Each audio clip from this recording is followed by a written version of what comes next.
জাদু উঠেছে, মধু মিত্রের জাদু বাবা! উঠেছে।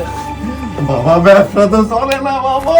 বাবা রে, আমার তো মাথা গুড়গুড় করে, হিসাব নিলে না বাবা।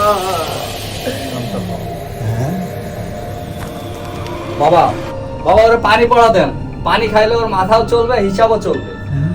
না রে পাগলা, ওরে পানি পড়া দিলে কাজ হবে না। তাইলে শোন বাছা, তোর এই সমস্যা নিয়ে আমার কাছে আগেও অনেকে আসছে। তাই নাকি?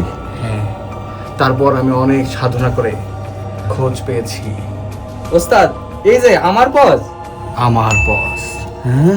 এখানে তোর ব্যবসার হিসাব নিকাশ, স্টক, বকেয়া সব সব তুই একসাথে দেখতে পারবি, একসাথে। হ্যাঁ? হ্যাঁ। এটা তো জাদু। না রে পাগলা, এটা জাদু না, এটা আমার পথ। হায় হায়, কোন কি? আমার পথ, আমার পথ, সব সমস্যার সমাধান। বিস্তারিত জানতে ভিজিট করুন আমাদের ফেসবুক পেজ অথবা কল করুন আমাদের হোয়াটসঅ্যাপ নাম্বারে।